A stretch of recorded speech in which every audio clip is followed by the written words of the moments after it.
Magandang araw sa inyong lahat. Kami ang Pangkat Pito.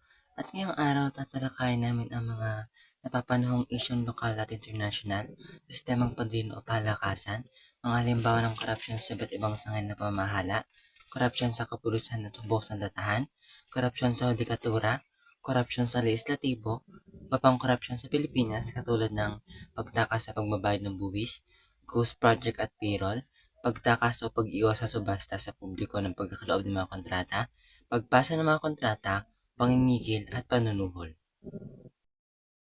Sistemang padrino o palakasan. Ito ang isa pang walang kamatayang isyu o usapin sa larangan ng pamamahala. Ang mga nakaluklok sa kapangyarihan ay karaniwang nagiging saksing bulag at bingi sa hustisya na dapat ibigay sa taong bayan, mapagbigyan lamang ang mga taong pinagkakautangan nila sa loob. Sistemang padrino o palakasan. May mga pagkakataon kung saan ang isang individual ay nakakakuha ng mataas na posisyon sa gobyerno o pribadong kumpanya hindi dahil sa kanyang kakayahan o karanasan, kundi dahil sa suporta ng isang makapangyarihang tao. Ang kanyang pananatili sa posisyon ay nakasalalay lamang sa proteksyon na binibigay ng pinuno na minsan niyang sinuportahan. So, dito sa sistemang padrino o palakasan, ito yung tinutukoy nito na kung saan hindi patas ang sistema, na kung saan isang tao ang nakakakuha ng pabor or benepisyo o posisyon hindi dahil sa kanyang kakayahan o kwalifikasyon, kundi dahil sa kanyang koneksyon o malapit na ugnayan sa isang taong may kapangyarihan, tulad ng isang politiko, official, or kilalang personalidad. Ang example nito is ang pagkakaroon ng trabaho sa gobyerno na kung saan ay isang aplikante ang kulang sa kwalifikasyon ang nakatanggap ng isang posisyon dahil kaibigan niya ang isang opisyal, habang ang mga kwalipikado ay hindi natanggap. Nepotismo o nepotism at kronismo o kronism, kasama sa mga ugat ng padrino o palakasan. Hindi pinapaboran upang maiwasan ang mga kasabwatan sa mga transaksyong kinasangkutan ng dalawang panig na kasangkot. Nepotismo o nepotism. Sa ilalim ng ating sanligang batas at iba pang mga umiiral na batas, ang nepotismo o ang pagbibigay ng pabor sa mga kamag-anak ay lantarang ipinagbabawal. Sa nepotismo naman, ito yung particular na pagbibigay ng pabor o posisyon sa mga kamag-anak ng isang taong may kapangyarihan o posisyon sa gobyerno kahit hindi sila kwalipikado. Karaniwan itong nangyayari sa politika, negosyo, at mga institusyong pampubliko. Halimbawa nito is yung may kamag-anak kang mayor, so ikaw na lang yung kinuhang sekretary niya kaysa maghanap pa siya sa iba. Kronismo o kronism. Samantalang walang tiyak na batas na makakapagparusa sa kronismo o pagbibigay ng pabor sa mga kaibigan, bagamat matindi itong kinukondina. Sa kronismo naman, ito ay may pagkakatulad sa nepotismo, pero ang tinutukoy ng kronismo ay yung pagbibigay ng pabor or benepisyo sa kaibigan or kakilala o malapit na kasama, hindi dahil sa kakayahan kundi dahil sa personal na connection. So, ang halimbawa nito ay yung isang mayor ang pumili ng kanyang kabarkadang negosyante para sa isang proyekto ng lungsod kahit hindi ito nagdaan sa tamang binding process. Mga halimbawa sa korupsyon sa iba't ibang sangay ng pamamahala. Ang korupsyon ay isang epidemyang pumapatay sa isang magandang sistema ng pamamahala. Hindi lamang sa mga pangunahing mga sangay ng pamahalaan, kundi maging sa mga maliliit na unit ito. Sinasabi dito na ang korupsyon ay parang isang sakit na mabilis kumalat sa loob ng pamahalaan. Kapag ito ay nagsisimula sa iilan, madali itong nakakahawa sa iba. Tinatawag itong sakit dahil unti-unti nitong sinisira ang kabuuang sistema ng pamamahala. Kahit gaano man kaganda ang plano ng gobyerno, hindi ito naging epektibo dahil sa pagnanakaw at katiwalaan. Nawawala yung tiwala ng taong bayan kapag ang serbisyo ay hindi patas at hindi makatao. Hindi lang ito problema sa pamahalaan or sa gobyerno tulad ng Senado o Kongreso, pati na rin sa mga barangay, paaralan at lokal na tanggapan ay may ganun din nangyari.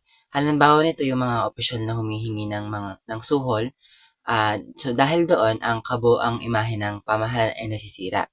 Kung hindi ito matutugunan, tuluyang babagsak ang ng sistema ng bansa at kaayusan nito.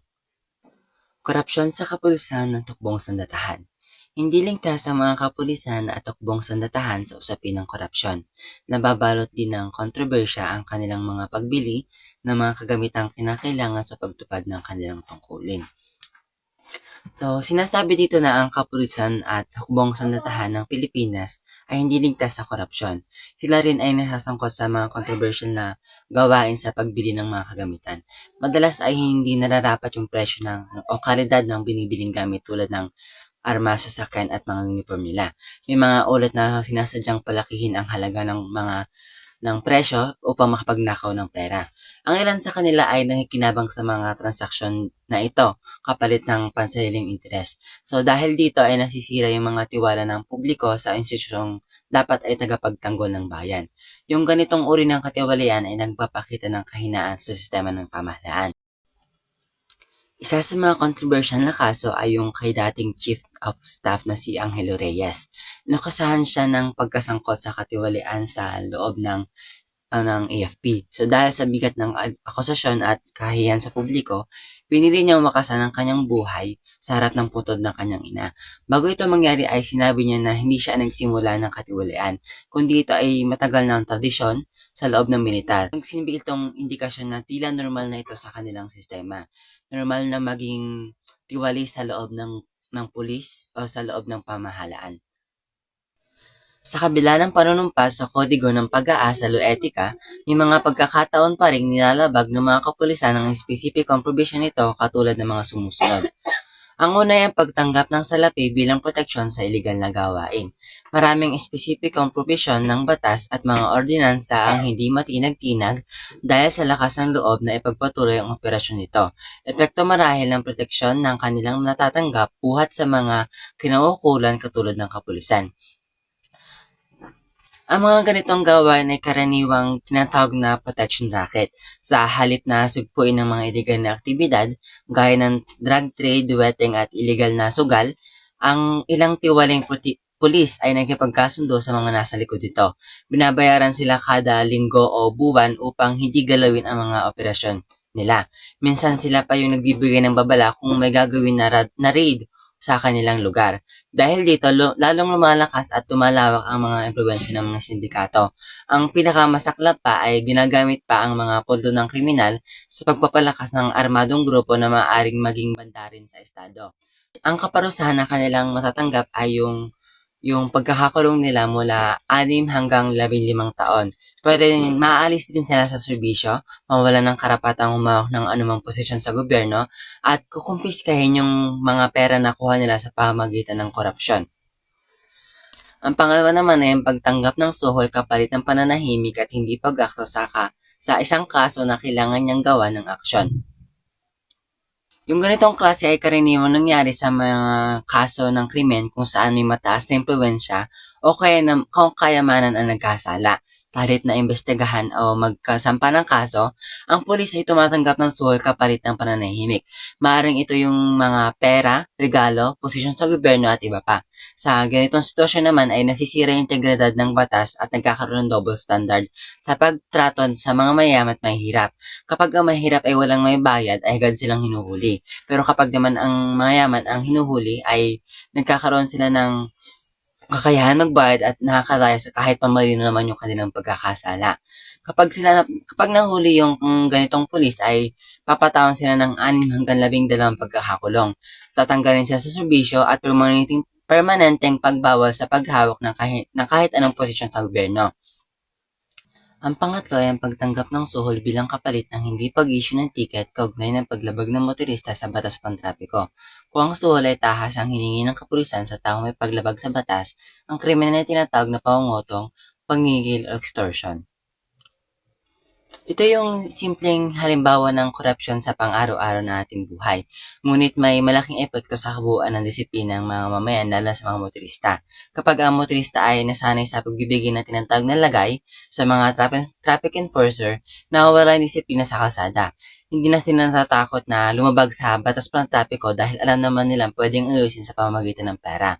Bukod sa mamarino na paglabag sa batas, ito yung nagpapalaganap ng kultura ng kasinungalingan at panandalian solusyon sa mga kasalanan. Sa halip na matuto sa kanilang pagkakamali, ang mga tao ay natututo kung paano umiwas sa parusa gamit ang pera. Pang-apat ay ang pagtatanim ng ebidensya, planting of evidence. Ang akto na ito ay karaniwang ginagawa sa kapulisan upang patibayan ang kaso laban sa isang individual. Pinalalabas sa aktong ito na ang isang individual ay may kasalanan gamit ang ebidensya na tanim sa kanya. Ang aktong ito ay ng kapulisan ay legal at hindi sinusuportahan ng kahit anong batas, sapagkat tinalabag nito ang karapatan ng isang tao sa tamang proseso ng batas o yung tinatawag na due process of law. Ito ay isang pinakamapanganib na uri ng katiwalian dahil maaari itong makasira ng buhay ng isang inosenteng tao. Sa ganitong paraan, nagkatanim ng ang mga pulis ng droga, baril at iba pang bagay sa gamit o lugar ng isang tao upang palabasin na siya isang kotse isang krimen. Karaniwan itong ginagawa upang mabilis na mapakita na may resulta sa kanilang trabaho, lalo na kung ang may utos ay nakakataas o ang presidente. Minsan din ay ginagamit ito bilang paraan na pananakot sa isang tao, lalo na kung ayaw nitong sumunod sa gusto ng mga pulis.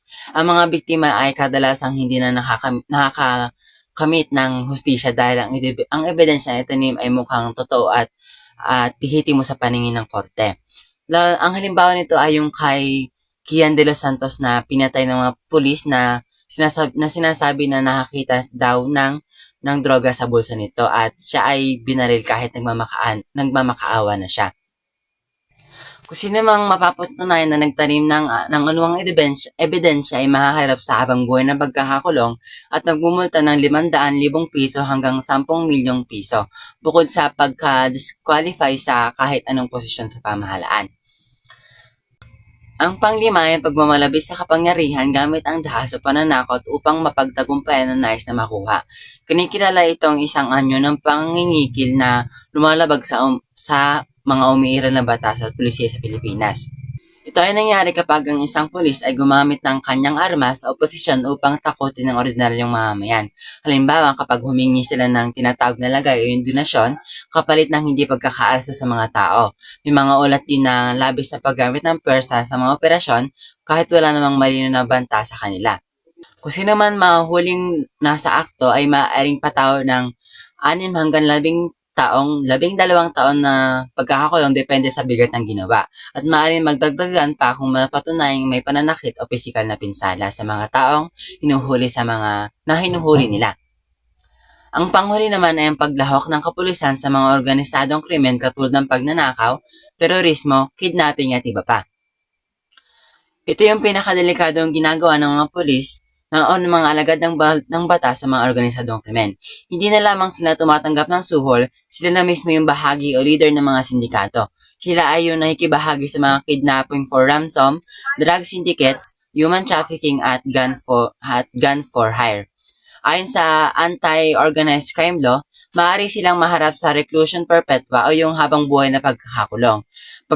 Pagkakakumpiska ng lahat ng ari-arian at permanenteng disqualify sa kahit anong posisyon o benepisyo sa gobyerno.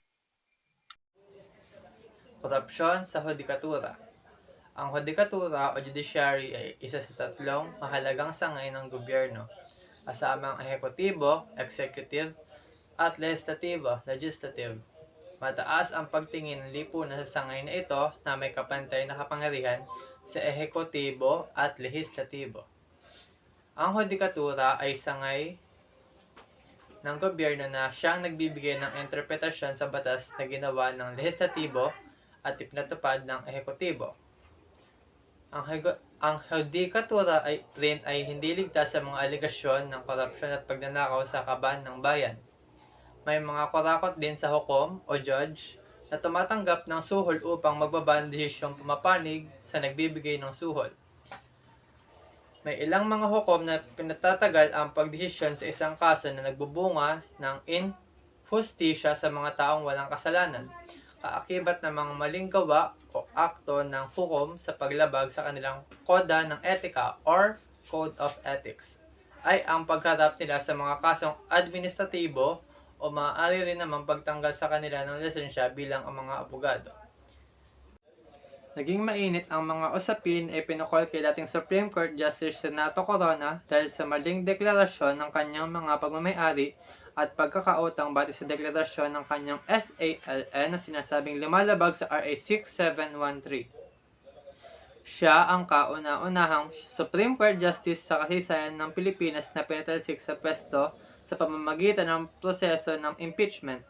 Pinalsik siya sa pwesto noong May 29, 2012.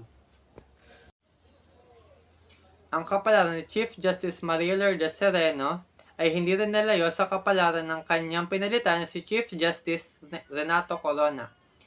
Bunga ng artikulo ng impeachment na inihain ni Atty. Larry Gadon laban sa babaeng Chief Justice ay ang sunod-sunod na pagdinig sa komite ng impeachment na kung saan ang mga kasamang maestrado ng babaeng Chief Justice sa Korte Suprema ay nagbigay ng kani-kanilang testimonya laban kay Sereno. Ang artikulo ng impeachment ay inilapat ni Atty. Larry Gadon laban sa babaeng Chief Justice. Hindi pa man umuusad ang proseso ng impeachment, si Solicitor General Calida ay naghain ng extraordinary remedy na quo warranto laban kay Sereno sa paniniwalang walang bisa ang pagkatalaga sa kanya dati ng Pangulong Aquino bilang Chief Justice sapagkat hindi niya naibigay ang basikong kahingian na paghahain ng SALN. Bagamat may mga usapin sa remedyong ito na ibinigay ni Calida, ang Korte Suprema ay nagpasya na patalsigan si Sereno sa pwesto bilang punong maestrado sa botong 8-6. Ito yung mga hindi pumabor sa quo warranto: Estela M. Perlas Bernabe, Alfredo Benjamin S. Cacua, Antonio T. Carpio, Mariano C. Del Castillo, Marvic Maria Victor F. Leonen, Presbitero J. Velasco Jr.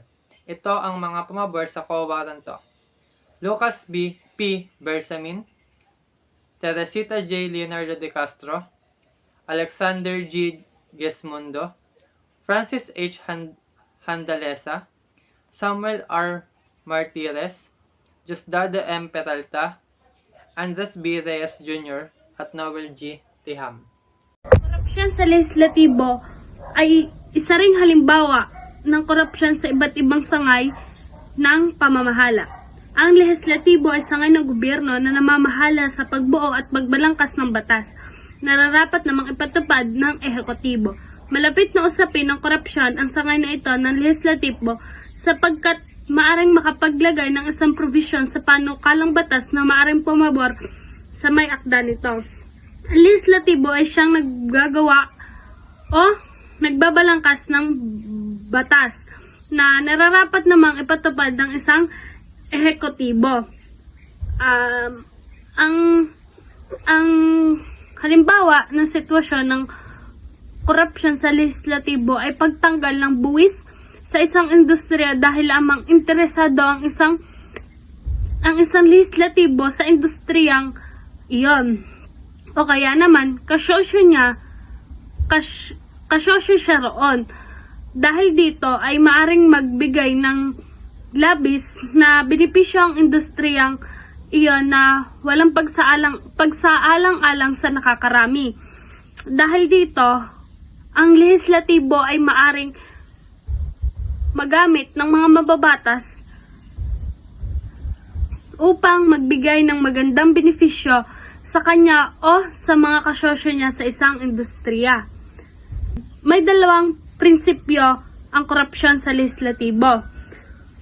Una ay hindi tugmang tanggapan or in English, incompatible office.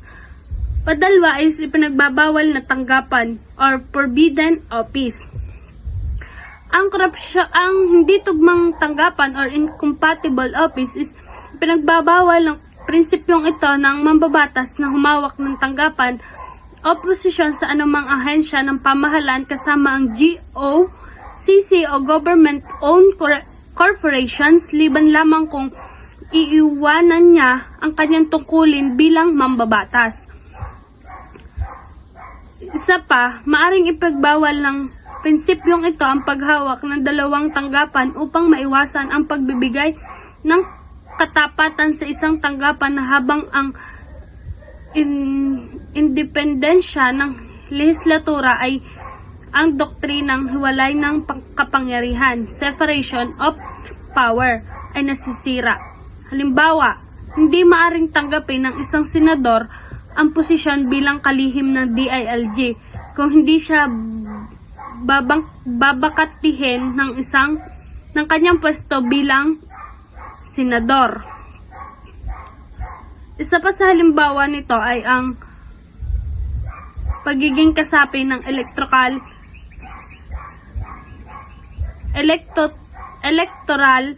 tribunal at Judicial and Bar Council of the Philippines. Tandaan na hindi lahat ng tungkulin ng gobyerno ay maituturing na incompatible of faith sapagkat mayroong mga tungkulin na maaring tanggapin ng isang mambabatas batay sa pagkakilala ng isang saligang batas. Next is ipinagbabawal na tanggapan or forbidden office. Pinagbabawal ng prinsipyong ito na ang pagtatalaga ng mga kasapi ng Kongreso sa mga tanggapan ng gobyerno na inilikha ng ang sweldo para dito ay nilikha ng panahon na siya ay manungkulan bilang kongresista. Layunin ng prinsipyong ito na maiwasan ang mga anomalya na kung saan ang kongresista ay makikinabang sa batas na siya mismo ang nagbigay ng inisyatibo. Ang halimbawa naman ng pinagbabawal na tanggapan or forbidden office is isang anti-corruption committee na bahagi ng mga panuntunan sa lehislatibo ay nag-imbestiga sa mga aligasyon ng pandaraya ng mga pondo ng gobyerno o hindi tamang paggamit ng kapangyarihan. Kung ang isang mambabatas ay nahaharap sa akusasyon ng pagtanggap ng suhol mula sa isang negosyo, kapalit ng pabor ng sa batas, ang komite ng mga investigasyon o iba't iba pang tanggapan na may ganitong tungkulin ay magsasagawa ng investigasyon upang tiyakin na walang kalokohan o kapakinabangan na nangyari sa loob ng kanilang mga hanay. Ito na nga yung sinasabi ko doon sa corruption sa legislatibo doon sa una, na isang example na yung isang legislatibo ay nagbigay ng magandang benepisyo sa pamamagitan ng pagtanggal niya ng buwis sa isang industriya dahil kasosyo niya yung nasa industriyang iyon. Dito na papasok yun kung ang isang mamabatas ay naharap sa sitwasyon ngayon sa pagtanggal mula sa isang negosyo kapalit ng pabor sa batas. Sa ganitong paraan, ang mga tanggapang ito ay naglalayong mapigilan ang mga gawain ng korupsyon at tiyakin ang integridad ng proseso ng paggawa ng batas. May iba pang mga korupsyon sa Pilipinas, tulad ng pagtanggi sa pagbabayad ng buwis, ghost project at payroll, pag-iwas sa subasta sa publiko ng pagkakaloob ng mga kontrata, pagpasa ng mga kontrata, pangingikil at panunuhol. Ang pagbabayad ng buwis ay isang tungkuling inaatang sa bawat mamamayang Pilipino kapalit ng seguridad sa serbisyong ibinibigay sa kanila ng pamahalaan. Walang pamahalaan na makatatayo ng mag-isa kung wala ang buwis na kinukuha sa bawat mamamayan. Ang buwis ay yung pera na kinukolekta ng pamahalaan mula sa mga mamamayan at negosyo. Ang perang ito ang ginagamit upang pondohan ang mga serbisyong pampubliko. Bakit nga ba mahalaga ang buwis? Halos lahat ng gastusin ng gobyerno ay mula sa buwis. Kung walang buwis, walang maipapatupad na proyekto o serbisyong pampubliko. Isa pa, lahat ng mamamayan, mayaman man o mahirap, ay may tungkuling magbayad ng buwis ayon sa kanilang kakayahan. Ang buwis ay parang bayad din natin sa mga serbisyo ng pamahalaan. Sinasabi na ang pagtakas sa pagbayad ng buwis ay isang usaping dapat mahanapan ng agarang lunas. Talamak ang paglabag sa tungkulong ito ng mga pribadong kumpanya sapagkat hindi nila idinedeklara ang kanilang taunang kita na mahalaga sana upang mapagkunan ng halaga na maaring gugulin sa mga proyektong pampamahalaan at na pakikinabangan ng bawat isa tulad ng maayos na daan, telekomunikasyon at mga infrastrukturang pampamahalaan.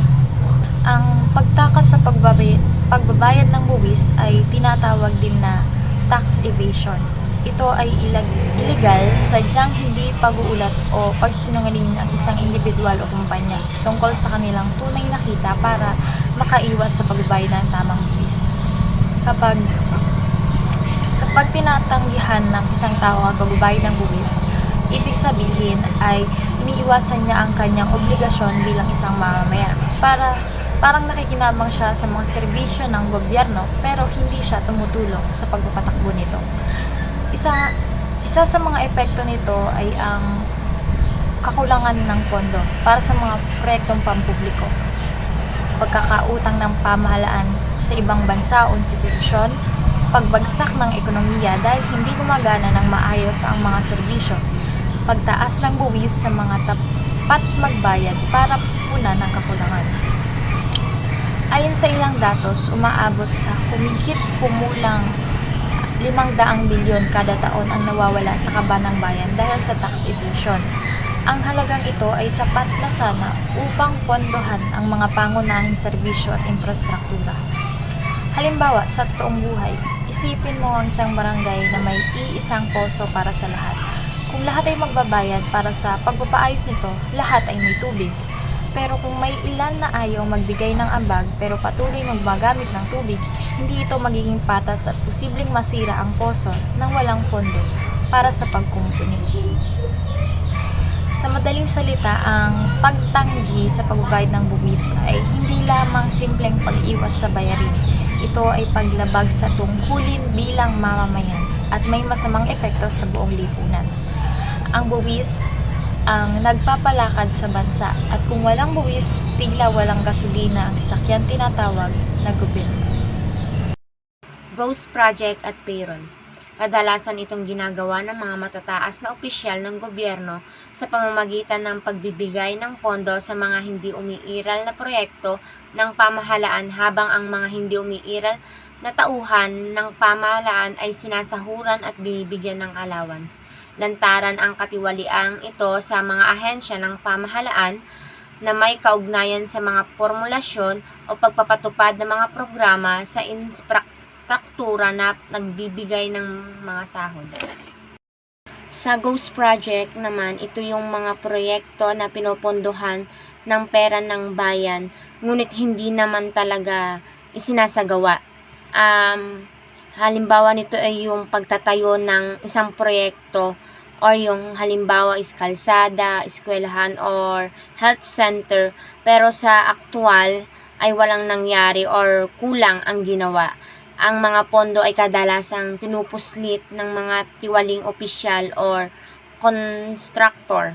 Halimbawa ng Ghost Project ay yung halimbawa ay sinasabi nila na nagtayo sila ng isang covered court sa isang barangay gamit ang 5 million na pondo pero pagdating sa lugar ay wala namang covered court or bakanteng lote lang ang naroon. Sa Ghost Payroll naman or payroll, ito ay ang paglalagay ng pekeng empleyado sa listahan ng sinuswelduhan. Ang mga gobyerno o kumpanya ay nagbabayad ng sweldo sa mga ghost employees o na hindi naman para sa mga tunay na empleyado ay kinukurakot ng mga tiwaling opisyal. Halimbawa nito ay halimbawa sa isang munisipyo, mayroong 50 empleyado sa opisyal na payroll pero 10 sa mga pangalan ay na nakalista doon ay hindi totoong empleyado o matagal nang umalis. Pero tuloy pa rin yung paglalabas ng sweldo ng mga taong nakalista doon kahit hindi na sila nagtatrabaho sa company na yon or sa isang gobyerno na yon. Atla sa iba pang korupsyon sa Pilipinas is pag-iwas sa subasta sa publiko ng pagpapakaloob ng mga kontrata. Mahalaga ang pagsusubasta sa publiko ng pagkakaloob ng kontrata upang maiwasan ang paggawad ng kontrata sa mga negosyante o personalidad na makapagbibigay sa kanila ng personal na benepisyo. Ang halimbawa dito ay yung sa isang pamahalaan ay may gustong ipaayos na kalsada ang isang barangay. So, ang proyektong ito ay ayon sa mga regulasyon dumaan sa isang public bidding upang masiguro ang patas na proseso at makuha ang pinakamahusay na presyo at kalidad. Ayon sa regulasyon, kailangan mo nang dumaan ang isang materyales para sa pagpapagawa ng kalsada. So, sa pag-iwas sa public bidding, imbis na magsagawa sila ng public bidding, ang lokal na pamahalaan ay nagpasya na makipag-ugnayan o ng direkta sa isang particular na construction company na may connection sa isang opisyal na pamahalaan sa pamamagitan ng negotiated procurement. Ang proyekto ay ibinibigay agad sa kumpanya na ito nang hindi dumadaan sa pagsusuri ng iba pang mga kontraktor. Ayan, yung halimbawa dun is yung isang barangay may gustong ipagawang kalsada. Ayun, dahil sa ang ibig sabihin ng pag-iwas sa subasta sa publiko is hindi sila dumadaan sa proseso kaya siya ay nagiging korupsyon dahil nagiging direkta agad sila sa nakikipag-negotiate sila sa isang pamahalaan upang mas mapabilis yung kanilang paggagawa ng proyekto na yun. Ang pagpasa ng mga kontrata mula sa isang kontraktor tungo sa iba pa o subcontracting ay isang proseso kung saan ang pangunahing kontraktor o main contractor ay nag-outsource ng bahagi o kabuuan ng proyekto sa ibang kontraktor or subcontractor. Ang pagpasa ng kontrata sa ibang kontraktor o subcontracting kapag inabuso o ginamit sa maling paraan ay tinuturing na korupsyon dahil una, hindi sinusunod ang orihinal na kasunduan sa kontrata. Karaniwan, may nakasaad sa kontrata kung sino lamang ang dapat magsagawa ng proyekto. Kapag ipinasa ito sa iba na walang pahintulot, nilalabag nito ang kontraktual na kasunduan sa gobyerno. Pangalawa, nagkakaroon ng tinatawag na kickback o illegal na tubo. Kapag ang pangunahing kontraktor ay hindi mismo ang gumawa at ipinasa ito sa mas murang subcontractor, kadalasan ay kumikita siya ng mas malaking halaga. Ang perang ito ay mula sa pondo ng gobyerno na dapat ay para sa kalidad at malinis na serbisyo. Pangatlo, nabubulok ang kalidad ng proyekto. Dahil sa paulit-ulit na pagpapasa, napipilitan ng huling kontraktor na gumamit ng mas murang materyales at manggagawa para lang kumita. Nauuwi ito sa mga proyektong madaling masira gaya ng tulay o kalsadang nabibitak agad. Isa pa, naaantala o hindi natatapos ang proyekto dahil maraming layer ng kontraktor. Lumalala ang koordinasyon at nawawala ang pananagutan. Kapag may problema, nagtuturoan ng mga kontraktor na nagre-resulta sa delay ng proyekto at dagdag gastos para sa gobyerno. Nagiging daan din ito sa ghost projects. Sa matinding kaso, may mga proyektong pinasa ngunit hindi naman talaga naisagawa. Talagang nagpapanggap lang na tapos na pero wala talagang nagawa. Isang uri ng pandaraya o pagnanakaw ng pondo ng bayan. Sa madaling salita, korupsyon ito dahil ginagamit ang sistemang subcontracting para makalamang, kumita ng hindi patas at iligaw ang pondo ng gobyerno na dapat ay para sa kapakanan ng publiko. Paglalagay ng suhol. Ito ay aktong makikita sa isang pribado o ordinaryong mamamayan na makaraniwang napipilitang maglagay sa opisyal ng pamahalaan resulta marahil ng matagal na pag-aksyon ng taong gobyerno sa transaksyon na kailangan ng pribadong individual at isang agarang aksyon. Ang suhol o panunuhol ay tinatawag ding lagay o paglalagay na isang korupsyon ang gawain ng pagbibigay ng salapi o regalo na nagbabago sa pag-aasal ng tumatanggap nito. Ang panunuhol ay isang krimen at nilalarawan ng Black's Law Dictionary bilang pag-alok, pagbibigay, pagtatanggap o panghihingi ng anumang bagay na may halaga upang impluwensyahan ang mga aksyon ng isang opisyal o mga taong nakatalaga sa isang pampubliko o legal na katungkulan. Isa pa ay ang pangingikil. Ang pangingikil ay tumutukoy sa isang akto ng panghingi ng salapi, mahalagang bagay o serbisyo mula sa mga transaksyon ng mga ordinaryong mamamayan sa kanilang mga tanggapan o opisina. Talamak ang ganitong anyo ng korupsyon sa mga tanggapan na nagbibigay ng clearance at mga kaugnay na dokumento o mga serbisyong direktang kailangan ng mga mamamayan. Ang pangingikil ay isang iligal at mapang-abusong gawain kung saan ang isang opisyal o kawani ng gobyerno ay humihingi ng pera, serbisyo o kahit anong mahalagang bagay mula sa mga ordinaryong mamamayan bilang kapalit ng isang serbisyo na dapat naman talagang libre o abot kaya. Hindi ito simpleng pagtanggap ng regalo o pasasalamat. Ito ay sapilitang paghingi o pananakot kadalasang ginagawa gamit ang kapangyarihan o otoridad ng isang posisyon. Karaniwang nangyayari sa mga tanggapan gaya ng pagkuha ng barangay clearance, police clearance, NBI clearance, pagpoproseso ng business permits at license, pagtanggap sa public hospitals o health centers, at pagkuha ng dokumento mula sa LTO, PSA, BIR o Register of Deeds, at isa pa ang pagpaparelease ng ayuda, scholarship o benepisyo.